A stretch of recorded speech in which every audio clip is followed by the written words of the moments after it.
Hello प्यारे बच्चों, स्वागत है आप सभी का आपके अपने चैनल इंग्लिश वाले पांडे सर में। माय डियर स्टूडेंट्स, आज की ये वीडियो बहुत ही खास है क्योंकि इस वीडियो में class 12th English grammar section grammar का कौन सा सेक्शन? ग्रामर सेक्शन का सी सेक्शन, ठीक है। इंग्लिश ग्रामर का कौन सा सेक्शन? सी सेक्शन, ठीक है, को हम देखने वाले हैं। प्यारे बच्चों, ग्रामर सेक्शन के सी पार्ट को हम देखने वाले हैं, सेक्शन सी को देखने वाले हैं, ठीक है। इसको ग्रामर सेक्शन सी में आपको 25 मार्क्स के आते हैं, ठीक है बच्चों। और इसको तैयार करने का मात्र एक ही तरीका है, ठीक है। वो तरीका ये है कि इस पे आपको जितना चाहे जितना कर पाए उतना सिर्फ और सिर्फ अभ्यास करना है। इस पर अभ्यास करेंगे उतने अच्छे से आपका ग्रामर सेक्शन सी सेक्शन तैयार होता चला जाएगा। इनके पूरे आपको 25 नंबर मिलने वाले हैं, ठीक है। जैसे कि कौन कौन से चीज इसमें? सिनोनिम्स आएगा, एंटोनिम्स आएगा, वन वर्ड सब्स्टिट्यूशन आएगा, फ्रेजेज आएगा, डायरेक्ट इनडायरेक्ट आएगा, ट्रांसफॉर्मेशन आएगा, सिंथेसिस, सिंटैक्स, होमोफोन्स जैसी चीजें, ट्रांसलेशन।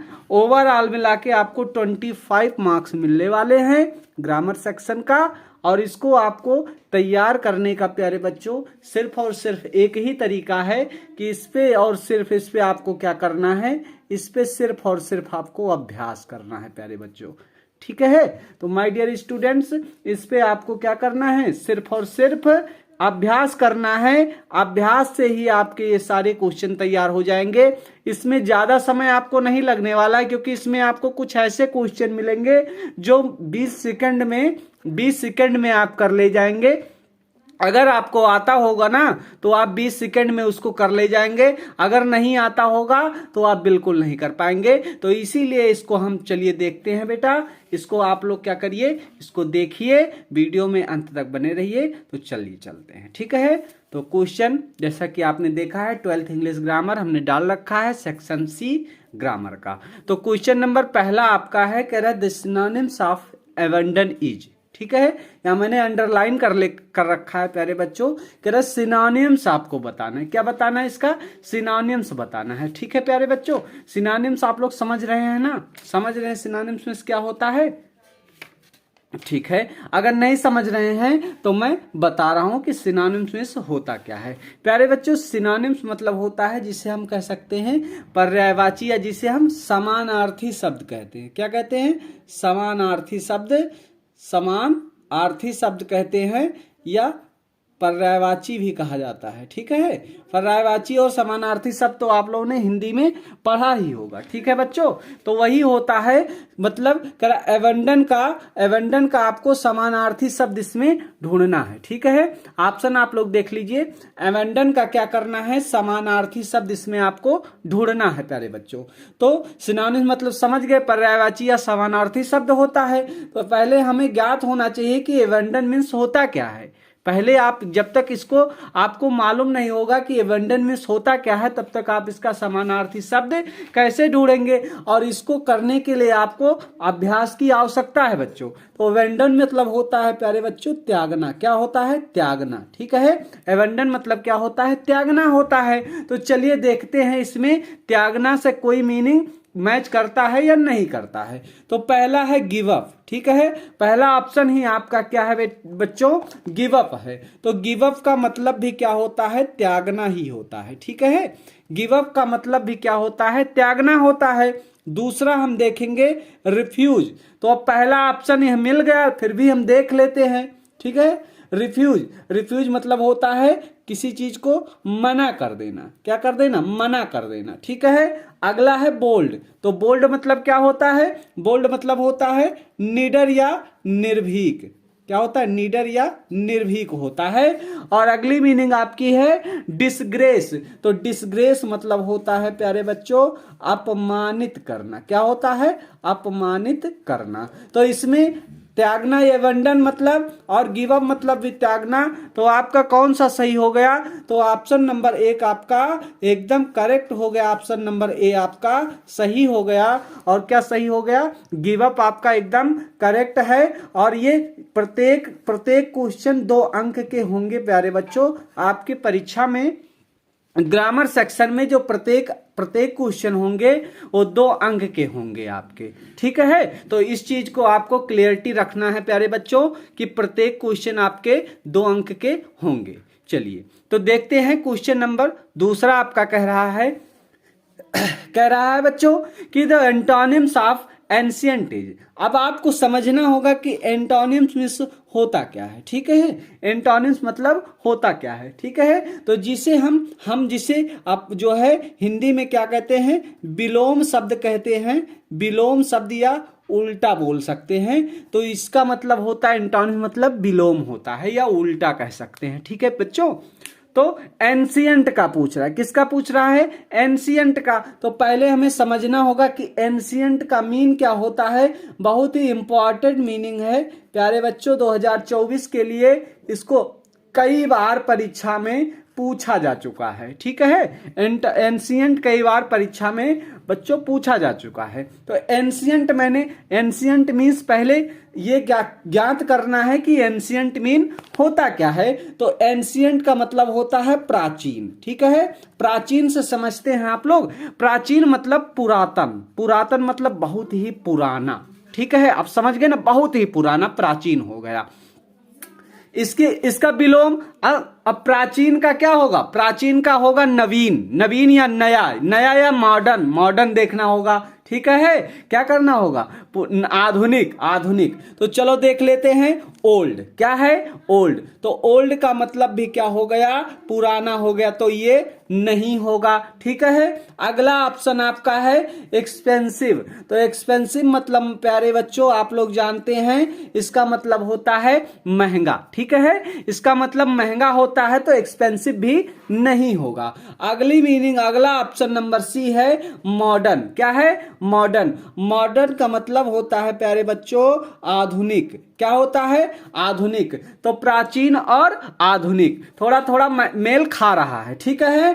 तो डिफेंड, डिफेंड मतलब होता है रक्षा करना किसी चीज का। तो यही देखो मॉडर्न ही क्या कर रहा है, मेल खा रहा है। यह पुराना है और यह नया है, यह प्राचीन है और यह क्या है, आधुनिक।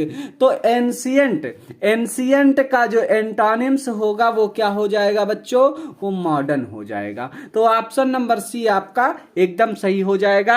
एंशिएंट का मॉडर्न क्या हो जाएगा, एंशिएंट का एंटोनिम्स से परीक्षा के दृष्टिकोण से बहुत ही महत्वपूर्ण प्रश्न है प्यारे बच्चों। तो ये भी 2 अंक का है। इसमें सारे क्वेश्चन आपके क्या हैं प्यारे बच्चों, 2-2 अंक के हैं। तो चलिए क्वेश्चन नंबर तीसरा देखते हैं बच्चों।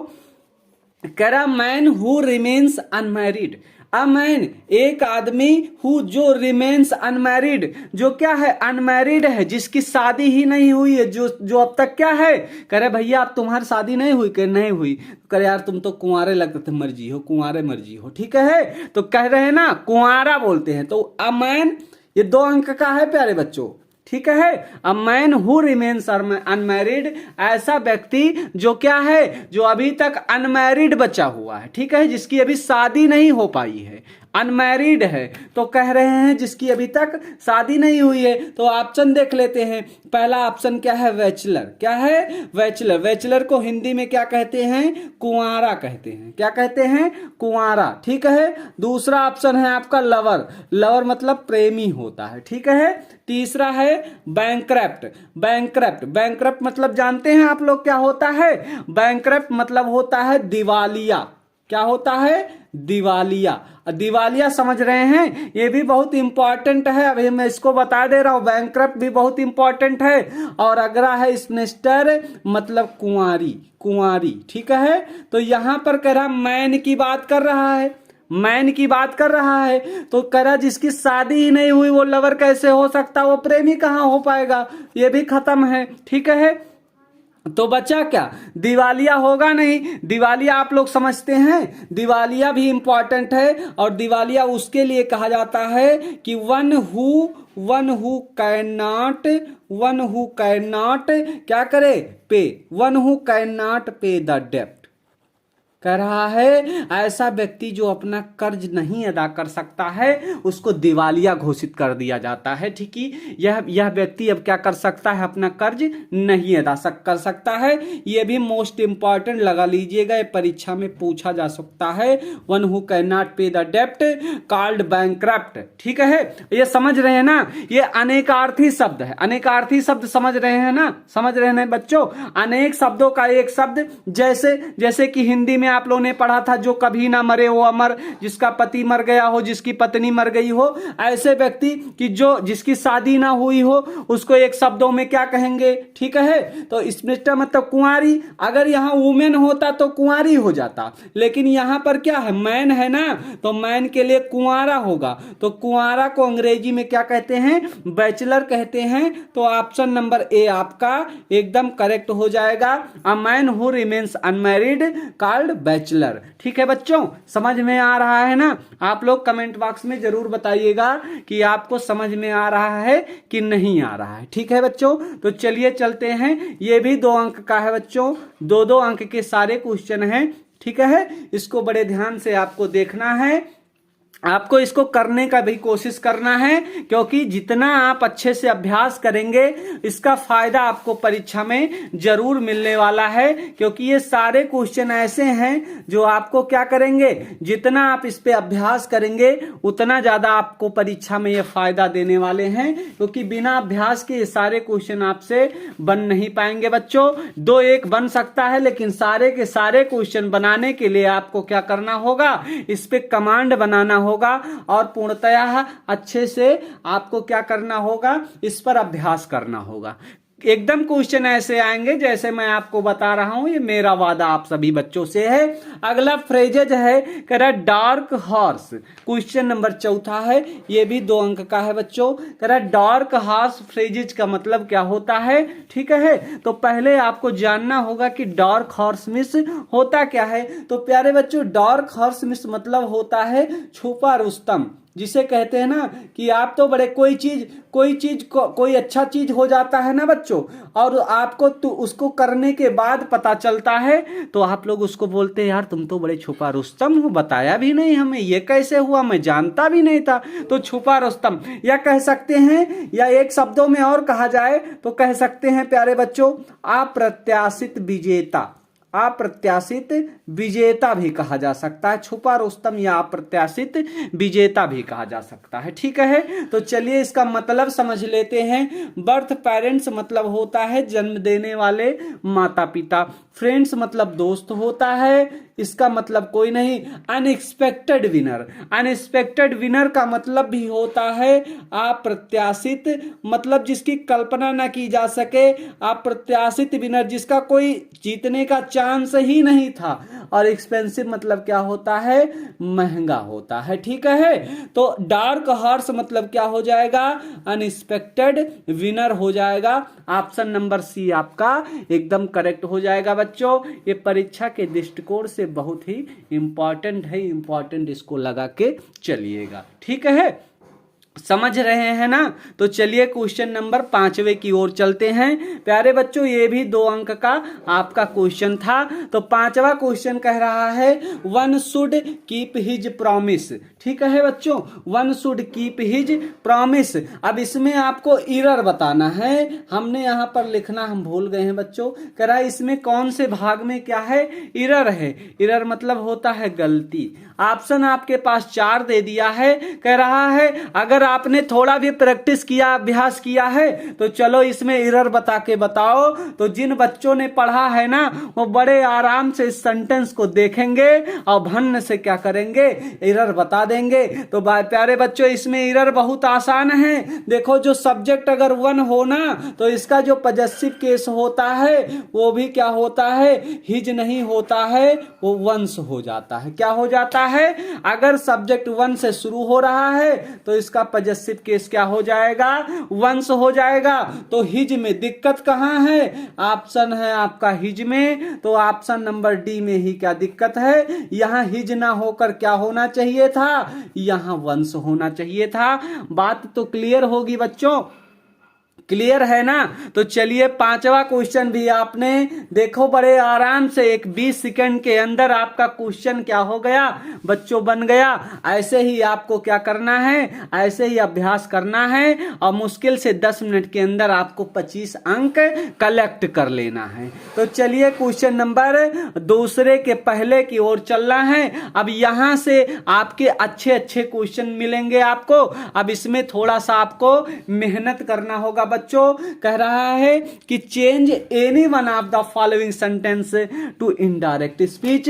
पहले इसको समझ लेते हैं बच्चों, तभी आपको आगे बढ़ना होगा। कह रहा चेंज एनी वन, यहां पर एनी वन का मतलब है कि कोई एक of the following sentence to indirect speech. कह रहा है कि इसमें आपको 2 सेंटेंस इसने दे रखा है, ये भी 2 अंक का है, लेकिन इसमें आपको कोई एक ही करना है प्यारे बच्चों। परीक्षा में आपको कोई एक ही करना होगा, एनी वन ही करना होगा, चाहे ये करिए चाहे वो करिए।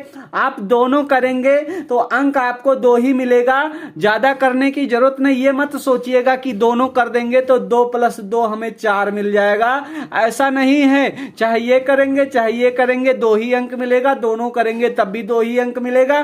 तो क्या मतलब है अपना टाइम वेस्ट करने से। तो चाहे आप ये करिए चाहे ये करिए, आपको अंक कितने मिलने वाले हैं, 2 मिलने वाले हैं।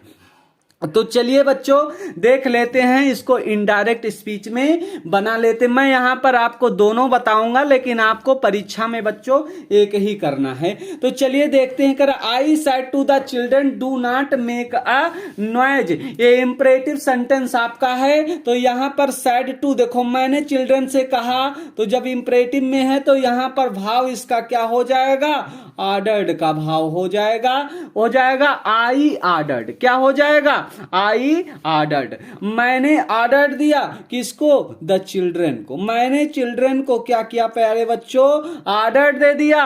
अब इंपरेटिव में जो इस कामा इन्वर्टेड कामा होता है, इसके जगह पर कंजक्शन किसका प्रयोग करते हैं, कंजक्शन टू का प्रयोग करते हैं, ठीक है। लेकिन यहां पर देखो डू नॉट है, तो हम क्या करेंगे, I order to the children, इस डू को हटा देंगे, इस डू को क्या कर देंगे, खत्म कर देंगे, और यहां पर नॉट लिखने के बाद तब टू का प्रयोग करेंगे, ठीक है।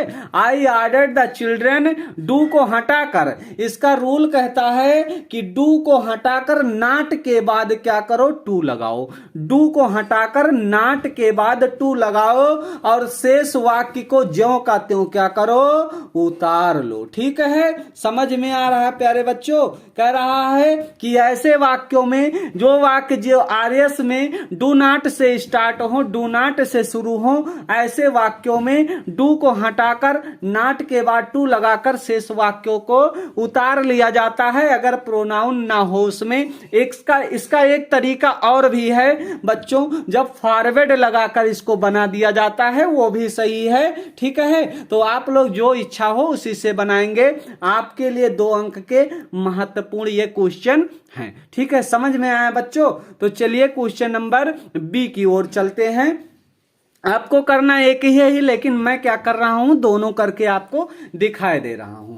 अगला कह रहा he said there are 7 days in a week. ये देखो सही बात है ना, ये सत्य चीज है कि नहीं है, ये सत्य है, ये बदलने वाला नहीं है। There are 7 days in a week, एक सप्ताह में 7 दिन होते हैं बच्चों, ये बदलने वाला नहीं है, ये यूनिवर्सल ट्रुथ है, ये सदा सत्य रहने वाली चीज है। और आपका नियम कहता है कि अगर ऐसी चीज हो ना तो इसमें क्या करते हैं, इसमें आरएस के टेंस में कोई परिवर्तन नहीं किया जाता है। तो हम क्या करेंगे, कोई परिवर्तन नहीं करेंगे, सिर्फ दैट लगाकर पूरा सेंटेंस हम क्या करेंगे, ऐसे ज्यों का त्यों उतार लेंगे। समझ में आ रहा है बच्चों, पूरा सेंटेंस हम क्या करेंगे, ज्यों का त्यों उतार लेंगे, ठीक है। तो हमने सिर्फ दैट लगा के पूरा सेंटेंस क्या कर लिया, ज्यों का त्यों उतार लिया, ठीक है। तो चलिए क्वेश्चन नंबर दूसरे की तरफ चलते हैं। कह रहा है दूसरे का दूसरा आपका कह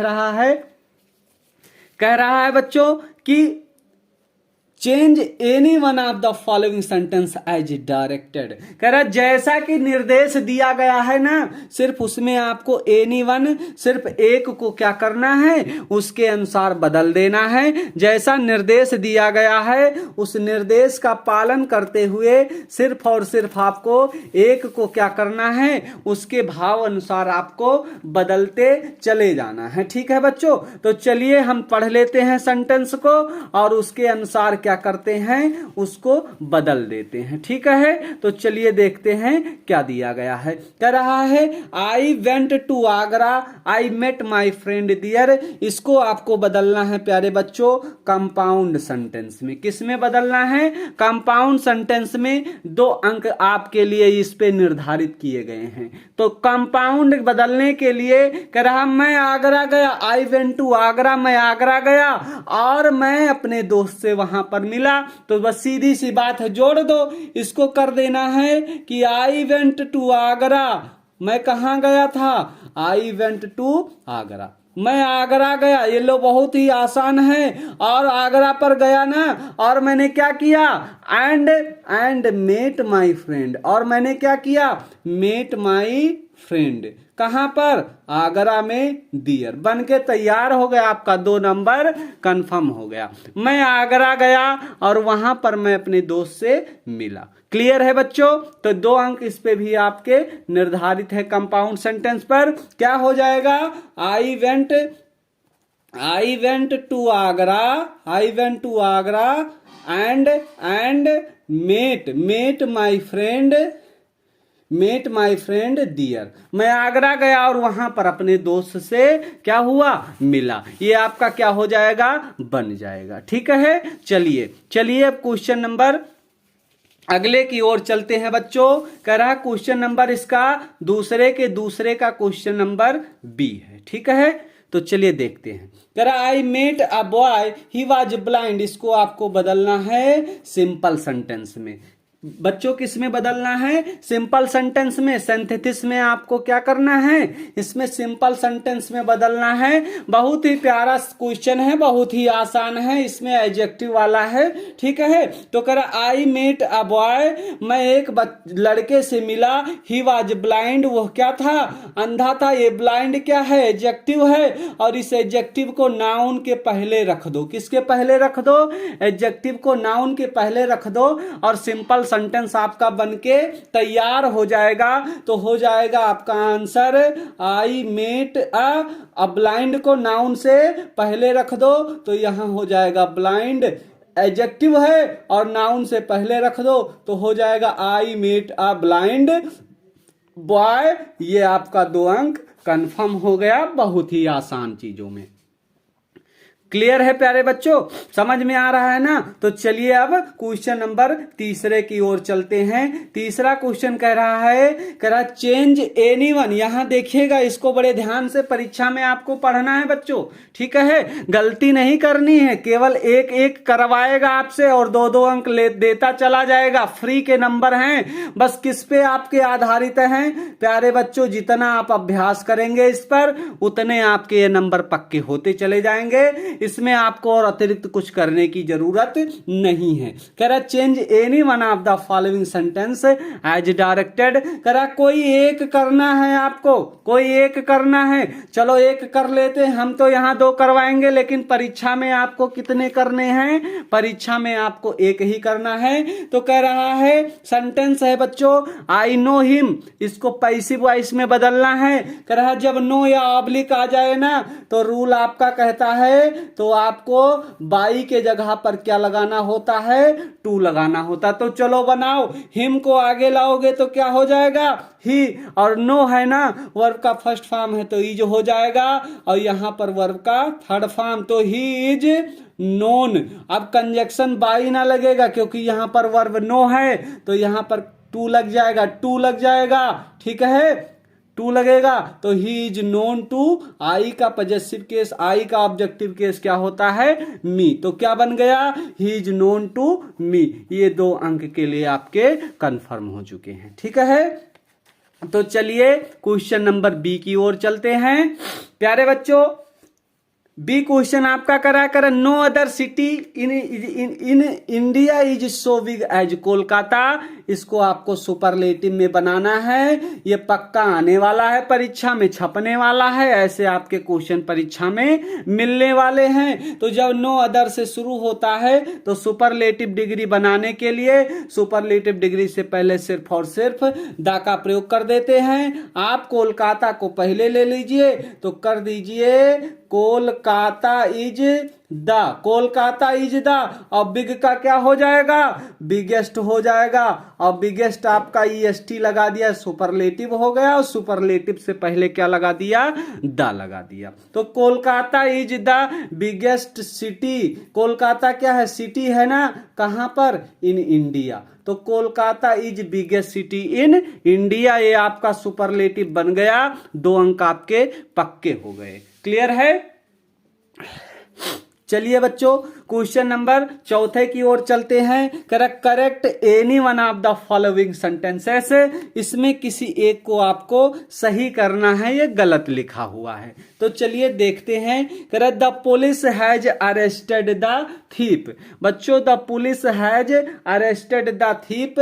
अब इसमें आपको वैसे तो देखने से कुछ गलत नहीं लग रहा होगा, लेकिन इसमें गलती है। जो पुलिस है बच्चों, जो पुलिस है ये हमेशा क्या होगा, ये हमेशा प्लूरल में प्रयोग किया जाएगा। जो पुलिस है बच्चों हमेशा ये प्लूरल में ही प्रयोग किया जाएगा। ये देखने में तो सिंगुलर लग रहा है, लेकिन इसका प्रयोग हमेशा कैसे होगा, हमेशा इसका प्रयोग प्यारे बच्चों प्लूरल में होगा। जैसे कि जो पुलिस है, ठीक है, आर्मी हो गया प्यारे बच्चों, पीपल हो गया प्यारे बच्चों, कैटल हो गया, ठीक है, कैटल हो गया, पोल्ट्री हो गया, ठीक है प्यारे बच्चों। ये दिखने में तो सिंगुलर लग रहे हैं, कैसे लग रहे हैं प्यारे बच्चों, दिखने में ये सिंगुलर लगते हैं। कैसे लगते हैं, सिंगुलर लगते हैं, लेकिन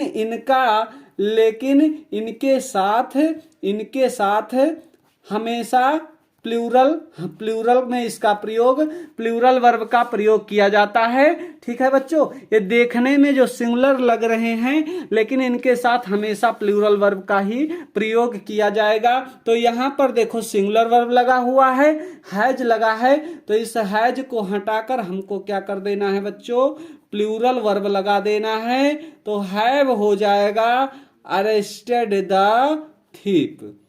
ठीक है बच्चों, अरेस्टेड द थीप आपको क्या करना है, इसका प्लूरल बना देना है। क्वेश्चन नंबर बी, ठीक है, चौथे का बी करा he had received a letter yesterday. हमेशा याद रखिए अगर पीते हुए कल की बात कर रहा है तो उसके साथ सिर्फ और सिर्फ सेकेंड फॉर्म का ही प्रयोग करना। अगर हैज हैव हैड आता है तो उसको हटा देना। ठीक है, क्या करना है, सिर्फ आप इसको सेकेंड फॉर्म में ही रखना। He received a letter yesterday, हमेशा इसको सेकेंड फॉर्म में रखना, थर्ड फॉर्म मत बनने देना। अगर यहाँ हैज हैड रहेगा तो यह थर्ड फॉर्म माना जाएगा, इसीलिए इसको हटा के यहाँ पर सिर्फ और सिर्फ सेकेंड फॉर्म ही रखना है। जैसे देखो he received a letter yesterday. अब ये बात आपकी एकदम क्लियर हो गई, समझ गए ना। चलिए अब अगला अंक है 2 नंबर के लिए, होमोफोन्स। होमोफोन्स मतलब होता है कि वे ऐसे शब्द होते हैं इसमें जिसका प्रोनाउंसिएशन, जिसका उच्चारण, प्यारे बच्चों जिसका उच्चारण तो एक जैसा होता है, लेकिन जो इनके अर्थ होते हैं, जो इनका मतलब होता है वो कैसा होता है, वो भिन्न भिन्न होता है। उसमें क्या होता है बच्चों, अंतर होता है। तो इसी चीज को हम देखेंगे कि इसमें अंतर देखा जाएगा। ठीक है, तो चलिए देखते हैं। इसमें आपको वाक्य प्रयोग भी करना रहता है। इन सेंटेंसेस के जो सेंटेंस हैं, इनके अर्थ को, इनका जो मतलब है उसको आपको एक वाक्य में क्या करना होता है, पिरोना होता है, या एक वाक्य के थ्रू इनके मतलब को आपको बताना होता है। तो पहला जो आपका दिया गया है होमोफोन्स में दिया गया है प्यारे बच्चों बेल। क्या दिया गया है? Bell, BAIL, bell. बेल मतलब जानते हैं आप लोग, इसको याद कर लीजिएगा, लिख लीजिएगा।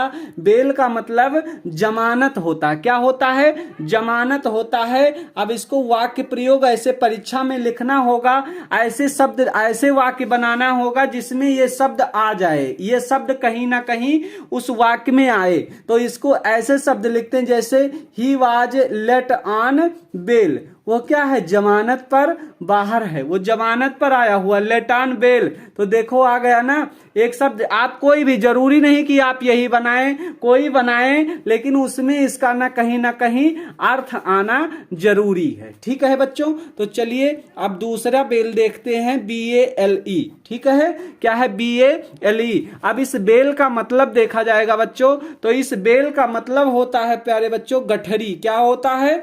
गठरी होता है। ठीक है, तो इसका वाक्य प्रयोग जो हम करेंगे तो हो जाएगा द कॉटन बेल। कह रहा है कि कॉटन की जो गठरी है वाज लोडेड, जिसको लोडेड किया गया है कहां पर?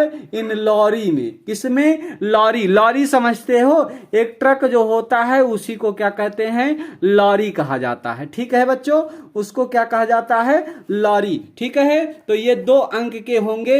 इस बेल का मतलब जमानत है और इस बेल का मतलब क्या है? गठरी है। ठीक है बच्चों। प्यारे बच्चों, अगला जो होमोफोन्स है वो है बीट और बीट। ठीक है, तो पहला है BEAT बीट और दूसरा है BEET बीट। तो पहला बीट का मतलब होता है पीटना। क्या होता है? पीटना। और दूसरे बीट का मतलब होता है चुकंदर। ठीक है, तो दूसरे का मतलब क्या होता है? चुकंदर। तो पहला जो बीट है BEAT बीट, इसको देखते हैं। कह रहा है बीट मतलब क्या हो जाएगा? पीटना। तो इसको लिख सकते हैं डू नॉट बीट। किसे ना पीटे? अब बेबी को, एक बच्चे को नहीं पीटना चाहिए। डू नॉट पीट अ बेबी। ठीक है, और दूसरा जो बीट है BEET बीट, इसका मतलब है, इसको हम लिखेंगे बीट गिव्स विटामिन ए। जो वीट, जो चुकंदर है, वो हमें विटामिन ए क्या करता है? विटामिन ए प्राप्त करवाता है या देता है। ठीक है बच्चों, तो ये ऐसे आपके ये जो है होमोफोन्स थे, ये 2 अंक के थे आपके। ठीक है, चलिए अगले टॉपिक पे आते हैं। ये आपका है ट्रांसलेशन। क्या है? ट्रांसलेशन। ठीक है बच्चों, ये ट्रांसलेशन आपका है। कह रहा है कि एक बार एक प्यासा कौवा पानी की तलाश में इधर उधर भटक रहा था। क्या था? एक बार एक प्यासा कौवा पानी की तलाश में इधर उधर भटक रहा था। ठीक है, तो चलिए इसको बनाते हैं। आप लोग जानते हैं कि बहुत ही अच्छे, बहुत ही चुनौतीपूर्ण जो है ट्रांसलेशन आपकी कक्षा में 12th के एग्जाम में आता है बच्चों। तो उसको देखिए, करा एक बार, तो एक बार को अंग्रेजी में क्या कहते हैं? वंस कहते हैं। क्या कहते हैं बच्चों? वंस कहते हैं। कह रहा है एक बार, तो एक बार का क्या हो गया? वंस हो गया। ठीक है, कौन? एक प्यासा कौवा। एक प्यासा कौवा, तो एक का हो गया अ, और प्यासा कौवा का क्या हो गया? Thirsty crow. क्या हो गया बच्चों? Thirsty crow. क्या हो गया? Thirsty crow. एक प्यासा कौवा। Once a thirsty crow. एक बार एक प्यासा कौवा पानी की तलाश में इधर उधर भटक रहा था। पास्ट कंटीन्यूअस टेंस है। तो अ थर्स्टी क्रो वाज और भटकना का क्या होता है बच्चों? भटकना का होता है वांडरिंग। क्या होता है? वांडरिंग। वांडर होता है, इसमें आईएनजी लग जाएगा, वांडरिंग हो जाएगा। तो वंस अ थर्स्टी को वाज वांडरिंग, एक प्यासा कौवा भटक रहा था। कहां? इधर उधर। तो इधर उधर को अंग्रेजी में कहते हैं अराउंड। किस लिए भटक रहा था? भटक किस लिए रहा था? लुकिंग फॉर या searching for water. Looking for लगा दो या सर्चिंग फॉर लगा दो, लुकिंग फॉर वाटर। एक बार एक प्यासा कौवा पानी की तलाश में इधर उधर क्या कर रहा था? भटक रहा था। ठीक है, यहां तक आपका बन गया। अगला आप देखते हैं। अगला कह रहा है कि तभी उसे दूर से पानी का एक घड़ा नजर आया। तो यहां तक पहले इसको तोड़ना है बच्चों, उसके बाद इसको जोड़ना है। जब तक तोड़ना नहीं है तब तक जोड़ना नहीं है, ये जुड़ेगा नहीं जब तक टूटेगा नहीं। ठीक है, तभी तभी मतलब देन मतलब फिर या तभी। ठीक है, तभी उसे क्या हुआ, देन ही फाउंड, तब देन इट फाउंड, उसे नजर आया, उसने पाया। ठीक है, क्या पाया, एक घड़ा, अब पिक्चर। ठीक है, क्या पाया, अब पिक्चर ऑफ वाटर। ठीक है, क्या पाया, अब पिक्चर पाया, किसका, ऑफ वाटर पाया। कहां पर, दूर, अवे दूर। उसे कह रहा है कि तभी उसने दूर एक पानी का एक घड़ा उसे नजर आया या उसे मिल गया। वहां तुरंत पहुंचा। कौन पहुंचा, प्यासा कौवा। ठीक है, कह रहा है वह तुरंत वहां पहुंचा। कौन पहुंचा, वो प्यासा कौवा। जब उसे दिखाई दिया ना तो वहां पर वो तुरंत पहुंच गया। कौन, प्यासा कौवा। इट मतलब वह, और तुरंत का क्या होता है, इमीडिएटली। क्या होता है प्यारे बच्चों, इमीडिएटली, वह तुरंत वहां पहुंच गया। ठीक है, इमीडिएटली कहां पहुंचा, पहुंचना का क्या होता है, रीच्ड। पहुंचना का क्या होता है, रीच्ड। कहां पर पहुंचा, वहां पर। वहां का क्या हुआ, दियर। इट इमीडिएटली रीच्ड दियर, वह कौवा वहां तुरंत पहुंच गया। ठीक है, और घड़े में झांकने लगा। और क्या करने लगा, घड़े में झांकने लगा। एंड स्टार्टेड, और उसने आरंभ कर दिया। क्या, टू पीप मतलब झांकना होता है बच्चों, टू पीप।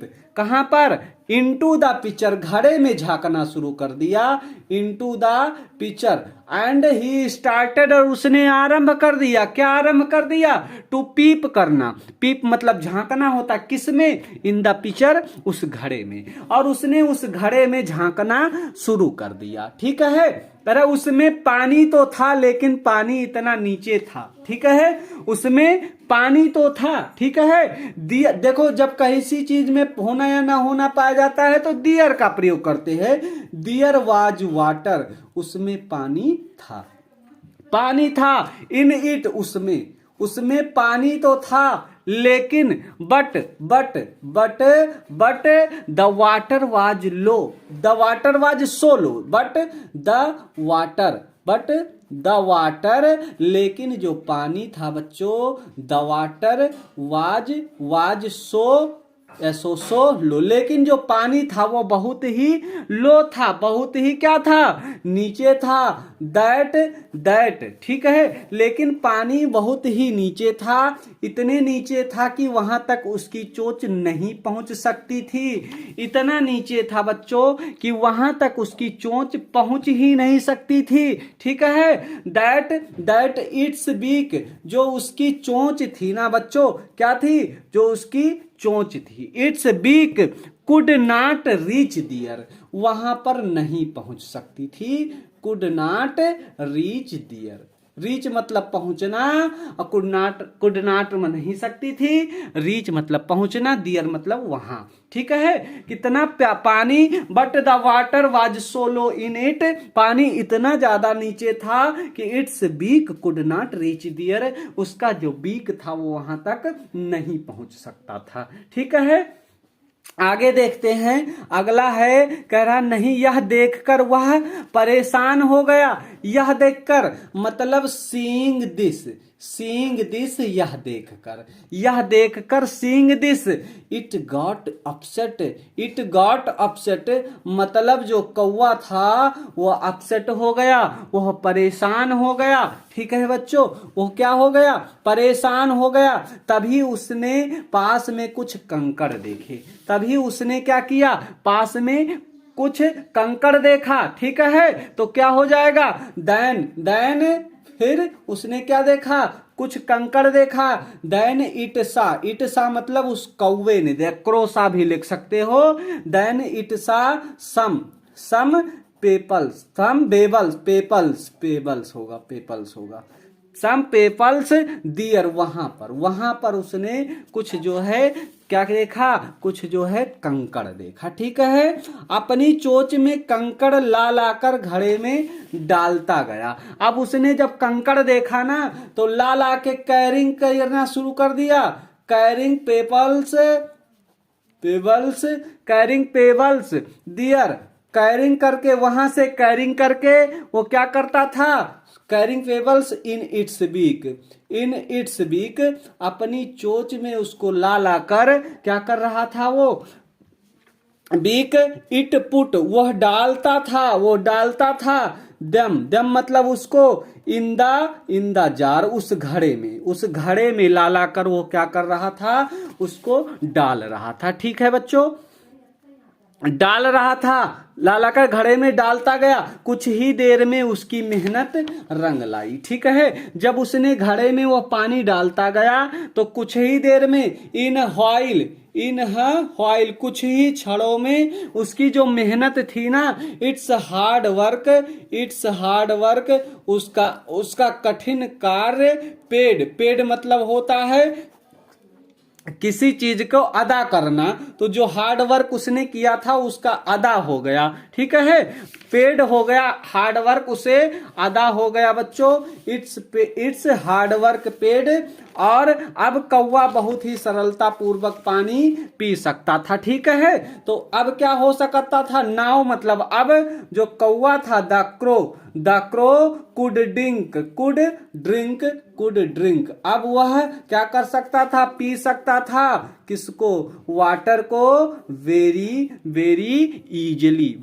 इजीली वो वाटर को पी सकता था। ठीक है प्यारे बच्चों, आप लोग इस वीडियो को देखिए, लाइक करिए, शेयर करिए, सब्सक्राइब करिए। Thank you.